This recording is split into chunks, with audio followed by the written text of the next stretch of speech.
Good morning students. बेटा आज हम difference between DBMS and file processing system करेंगे। डिफरेंस क्या है बेटा? जो फाइल प्रोसेसिंग सिस्टम की डिसएडवांटेजेस हैं वो ऑटोमेटिकली DBMS की एडवांटेजेस हैं।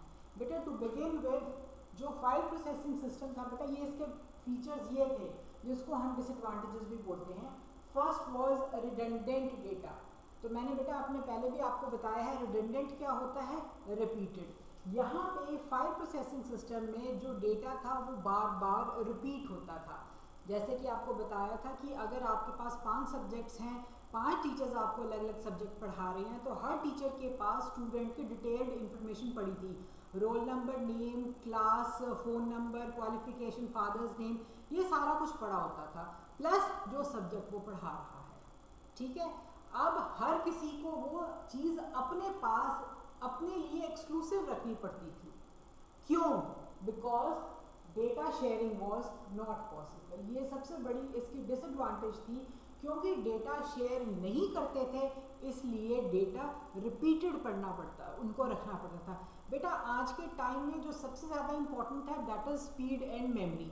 तो रिपीटेड डेटा का मतलब है वो कितनी ज़्यादा मेमोरी ऑक्यूपाई करता है, और अगर आपके पास बहुत ज़्यादा बल्क में डेटा पड़ा होता तो स्पीड अपने आप ही वो रिड्यूस हो जाती है। तो सबसे ज़्यादा डिसएडवांटेज, बड़ी डिसएडवांटेज क्या थी?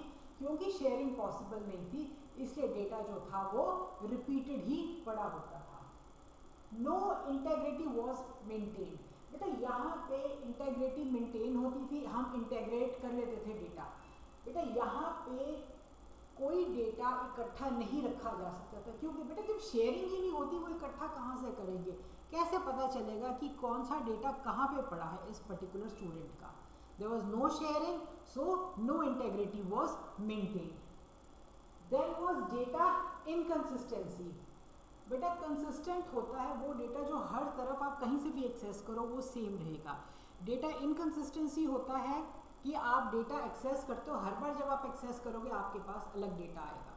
फॉर एग्जांपल बेटा आपका एक अकाउंट है, ठीक है, आपने उसमें अकाउंट में सपोज 10,000 रुपीज़ रखी हैं, तो आपने 500 रुपये निकाले, 500 रुपये निकाले तो 9500 आपके वो रिफ्लेक्ट हुआ। अब आप किसी और जगह पे जाके उसमें से 1000 रुपये निकालोगे।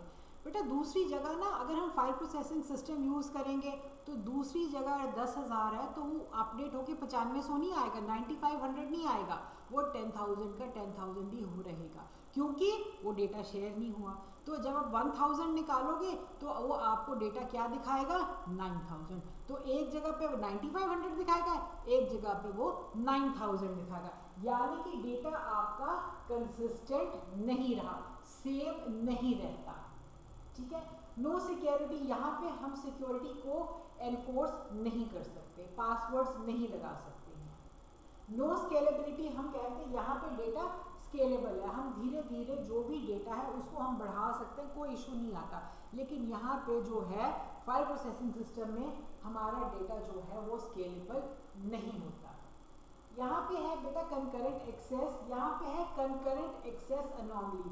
कंकरेंट होता है at the same time, access का मतलब रिट्रीव करना, एनोमली होता है गलती। जो गलती हम अगर साइमल्टेनियसली डेटा को एक्सेस करते हैं उससे आती है। बेटा जैसे मैंने आपको पहले भी बताया था, यहाँ पे कंकरेंट एक्सेस पॉसिबल है। अगर यहाँ पे दो लोगों का जॉइंट अकाउंट है, सपोज 500 रुपये हैं, इसमें से ए निकालेगा, सपोज 100 रुपये निकाला तो 400 रह गया, और अगर बी ने निकाला 200 तो यहाँ पे 300 रह गया। ठीक है। अगर तो ये बारी बारी निकालेंगे तो कोई दिक्कत नहीं आएगी, लेकिन बेटा अगर यही डेटा साइमल्टेनियसली निकालेंगे तो कंप्यूटर किसी एक ट्रांजैक्शन को लेगा, या वो उसको 400 दिखाएगा या वो उसको 300 दिखाएगा, या वो इसको 400 दिखाएगा या 300 दिखाएगा, जबकि एक्चुअली उसको 200 दिखाना चाहिए। ये सबसे बड़ी ये भी प्रॉब्लम फेस कर रहे थे लोग फाइल प्रोसेसिंग सिस्टम में। नो एटॉमिसिटी, नो एटॉमिसिटी, बेटा यहाँ पे एटॉमिसिटी एनफोर्स हो गई थी। क्या था? पैसे निकलना हम एक ट्रांजैक्शन मानते हैं, पैसे जमा होना दूसरी ट्रांजैक्शन मानते हैं। ये था फाइल प्रोसेसिंग सिस्टम में पैसे निकलना, डेबिट होना एक ट्रांजैक्शन, क्रेडिट होना दूसरी ट्रांजैक्शन। प्रॉब्लम कब आती थी? जब बीच में सिस्टम क्रैश हो जाता था, एक के अकाउंट में से पैसे निकल गए लेकिन दूसरे के अकाउंट में पैसे जो डिपॉजिट ही नहीं हुए। That was the biggest problem in file processing system. Whereas in DBMS it was remove, क्योंकि ये दोनों ट्रांजैक्शंस को कंसिडर करता था जो साइमल्टेनियसली अकर होती थी। बेटा ये थी कुछ disadvantages of file processing system. जो फाइल प्रोसेसिंग सिस्टम की डिसएडवांटेजेस थी ऑटोमेटिकली वो रिमूव हो गई और वो हमारी डीबीएमएस की एडवांटेजेस हो गई। I think I have made my self quite clear. Thank you बेटा।